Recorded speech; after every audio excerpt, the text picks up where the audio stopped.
Then we go on to digital printing, which is the latest process of printing.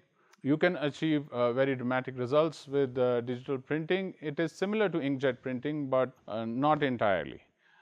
Digital printing can give you multicolored prints on large formats, even on entire facades, which was very, very difficult to achieve with screen prints. As you can imagine, a large number of screens would be required to do a large facade. And as you've seen the screen printing process, it's not the easiest thing to make a screen.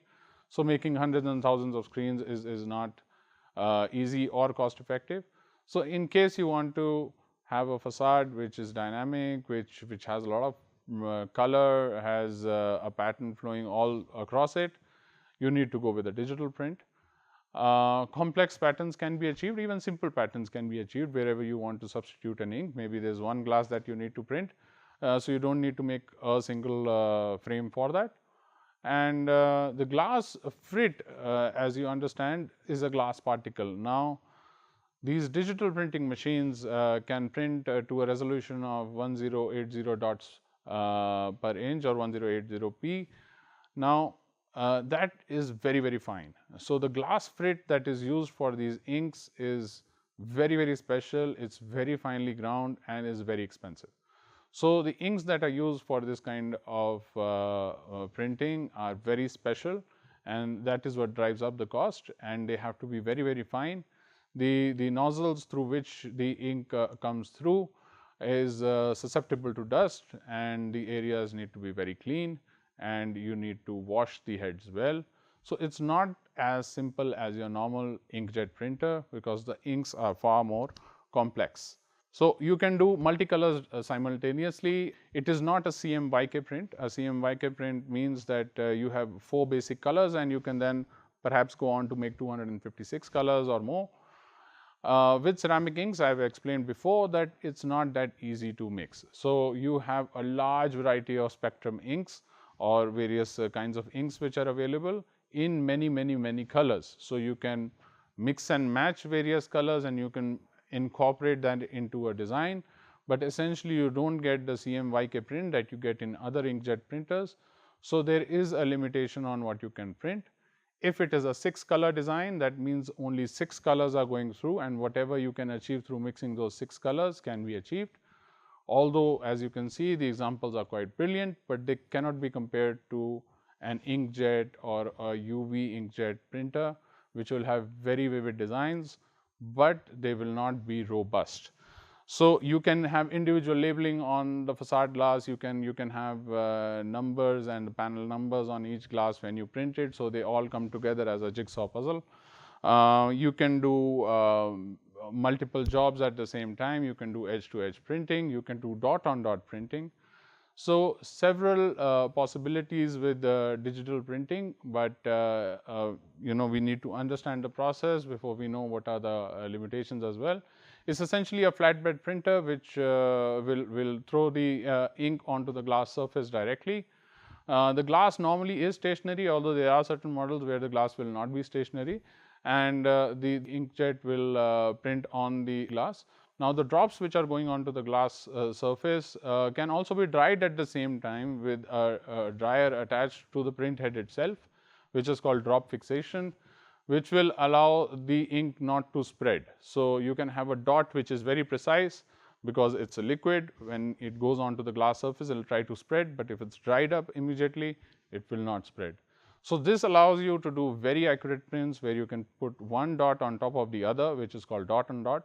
So, you can have white print from one side and black print from the other. So, you can have the building look white from the outside and have the black color from inside. So, this is possible with digital printing technology. So, this is quite interesting. The heart of the digital printing technology comes from image processing. So, we have to understand that normally even a high resolution image is really small. So, we are talking about size of an A4, and when we have to print across the size of the building, the formats need to be bigger. We need to tile it, we need to expand it. As soon as we expand the image gets blurred. So, the image processing has to be considered before we can print. If we want to print something in a very large format, it needs the image processing to support that. Now, whichever digital printers are there in the market, they have image processing which supports this kind of prints, and we can calculate the amount of ink that's going through. We can simulate how it's going to look on the facade. So, the image processing software will calculate that for you, as it is shown over here. What's the dot coverage, what is the amount of ink that is going to be used. Since you are able to calculate the ink that you are going to use, you can calculate the cost per print. As I explained earlier, the inks are really expensive for the digital prints, but they cover a lot more area. Why? Because the inks are really thin. So, the inks are really thin, so they can print on a lot many square meters. So, it is a balance. Some designs will be in fact cheaper in the digital print, where the ink deposition has to be very low as compared to any other process. So, the same process can be cheap or expensive depending on what you are trying to print. So, if it is done intelligently, it can be quite cost effective. So, we haven't talked about the firing process. I'll briefly mention it. So, once we've printed through any of the three processes, whether it's roller, screen or digital, then we need to fire the ink. So, in order to fire the ink, we need to put it through a tempering furnace.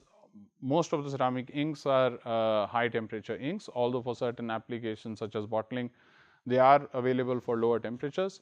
You have to keep in mind that processes like windscreen bending, where the glass goes in the bending section for a longer period, a different grade of ink will be required, which is also high temperature, but can stay on a high temperature for a longer period of time. So, normally certain inks will go up to 600 degrees before they fire, some would go lower. So, that depends on the ink that you are using, but they will fire at a high temperature on the tempering furnace.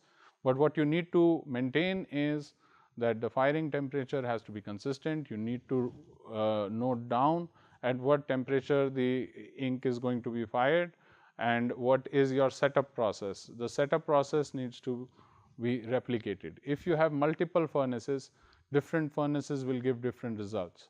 So, the same pattern and the same design and the same job has to be done on the same furnace. If you do it on this on different furnaces, there will be a color variation on certain inks if it is fired differently. Radiation furnaces will react differently than convection furnaces, and you have to be careful not to release SO2 gas while you are doing the firing, because that will interfere with the ink. So, essentially the parameters have to be consistent, you have to note them down, and you have to understand that the medium which is carrying the ink will be burnt in the firing process and will escape during this process. So, the final result of the printing can only be checked after the firing. So, after the firing you will notice a number of defects, pinholes, issues which were not visible earlier, because now the medium which has escaped has left some gaping holes in the design. So, which needs to be checked on. The other problems which a lot of people have faced is the ink dripping onto the surface of the rollers. So, you need to clean the edges well. You do not want that if there is some ink right on the edge of the glass, when it goes inside the furnace, it goes into a liquid stage first, dips onto the ceramic rollers, and those ceramic rollers are quite expensive and it will damage them permanently. So, this is not something that you want to do. So, you need to clean the glass edge before it goes on to the tempering. So, these are some of the things that you need to take care of, and always ensure at the tempering process as well, if the printing is on the air side, if it is on the tin side, you may have problems during the firing. So, now we will go to certain printing defects. Once you have printed everything and fired the glass, there are certain issues that are known. I am just going through a couple of issues which you may face, and these are the reasons for it. There is something called a sulfur attack. Sulfur attack is a black deposition essentially on the glass printed surface. Now, this happens after a few months of the glass has been supplied. Essentially, you will not see it in the factory quite often. This is lead from the glass ink reacting with sulfur in the air. So, it makes something called lead sulfate. So, it is essentially a chemical reaction which goes off, which is not pretty, and sometimes it is visible from the other side as well. So if you've got certain areas where you may see some patchiness after some time, essentially what's happening is that this sulfur attack is happening at the back. So we need to be careful, do not use leaded inks. I know they are cheaper, but they have these kind of problems, and in India the pollution levels are so high that there's practically no place without sulfur. So this is one of the major problems. So I highly recommend to use unleaded inks and heavy metal free inks, and make sure that there is a certification to go along with it. Certain lead free inks are not very lead free. So look at the certification, look at what the supplier is giving you. The other common printing defect is pinholes. Now, pinholes on glass, roller coated, screen printed, any process of printing of ceramic ink, when it's a solid print, you don't want it in the vision areas. If there is light coming through the frit patterns, you will see many defects which are essentially unavoidable. So you can control them, but you cannot eliminate them. So pinholes are issues which will throw up, because when the medium burns out, there are certain gaps left between various pigments, and if you put a very harsh light even on the best printed glasses, you will see very small pinholes. Now these are not something which the customer objects to. What the customer objects to are the large pinholes that are there in this image. These are essentially 1 or 2 mm. Now these may happen due to 2 or 3 reasons. Some of these reasons are not well understood. The first reason is the glass itself is not clean.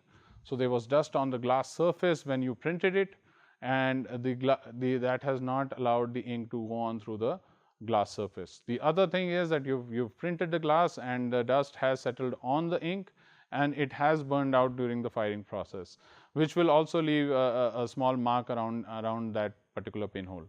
There is a third possibility as well, although not so common, is if the ink itself has dust in it, so you need to filter it well.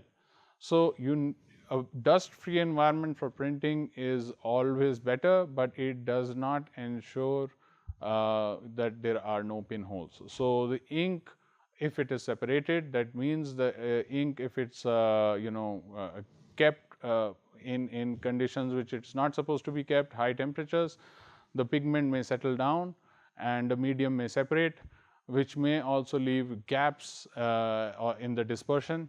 So when you print the glass and you fire it, some of the pigments don't actually go and fuse with the glass. So pigmentation issues can also lead to pinholes. So this is one of the essential problems. You need to have the right ink, you need to have the right process, and the environment has to be dust free. So this is a common issue. I do not recommend using solid prints on vision areas. Use it for spandrel areas, use it for wall claddings. But if the pinholes are too big, it will even appear on wall claddings. So just maintain the process, right? Color variation is the most common printing defect. It is essentially because you have not controlled a variety of things. Ceramic printing is not easy. You need to control the substrate, which is the glass color. If it changes, you have a color variation. If the ink it changes, you have a color variation. If the ambient temperature in the room or the viscosity changes while you are printing it, or the deposition of ink is different in different lots, or the firing temperatures are different in different lots, these will all be contributing factors to color variation. I've just shown a couple of images with the parameters of a reference sample. So once you set on to print anything, you must have reference samples. The reference samples should have the exact specification of what you are printing under what conditions. So those conditions can be repeated, and if those conditions are repeated and if the processes are repeated more often than not, you will have a uniform print, which is not visible to be having any kind of variation. So this is not the easiest thing to print on glass, but you have to follow the processes and keep improving. To finish off, I'll say that ceramic printing is an art. It's not an absolute science. There are so many parameters that need to be looked at, and because of that, you need to keep moving with the process. You keep doing and checking. So have reference samples, see what works for you, use the same brands of inks, use a consistent process. No ink manufacturer will tell you what is the exact viscosity. No machine manufacturer will tell you what is the exact speed at which you should be running. No furnace manufacturer will tell you what is the exact firing temperature. So all of these things have to be done through a process. You have to keep recording and keep having a uniform base, and then you will achieve uniform results. In architectural applications where the processes may change and the requirements may change on a daily basis, this is much harder than industrial applications, automotive, appliances, where you are essentially doing the same thing and it can be repeated in a much tighter sequence. So it's something that you need to learn, and there will be differences in inks, there will be differences in mediums, there will be differences in various parameters that need to be tracked well. You need to understand the problem, you need to understand the process before you can have a good print, and it's always a work in progress. So I wish you the best luck, and I hope you learn something. Thank you.